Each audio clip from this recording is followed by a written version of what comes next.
আজ আমি তৈরি করলাম বিট ভাজা। বিটগুলো সরু সরু করে কেটে নিয়েছি, তারপরে তেলে ভাজা হয়েছে। সামান্য একটু নুন, সামান্য একটু মিষ্টি, হলুদ দিয়েছি। একটু মিষ্টি না দিলে বিট ভাজাটা খেতে ভালো লাগে না। আর করেছি ট্যাংরার ঝাল, কাঁচা লঙ্কা আর পেঁয়াজ দিয়ে।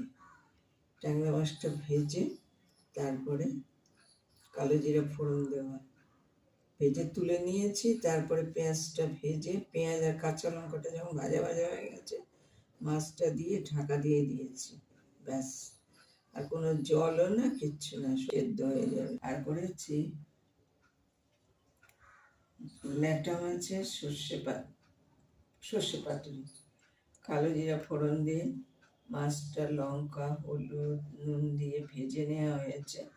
তারপরে আলুটা দেয়া হয়েছে। আলুটা ভাজা ভাজা হয়ে গেছে। এবার লঙ্কা, হলুদ দিয়ে দেওয়া হয়েছে। আর সর্ষে বাটা, নামাবার আগে সর্ষে বাটা দিয়েছি। আজকে শুধু একরকম সর্ষে দিয়েই করেছি, কালো সর্ষে।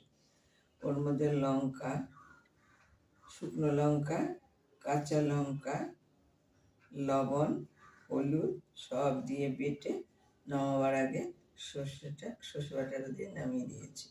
তৈরি হলো ল্যাটা মাছের সর্ষে পাতুরি।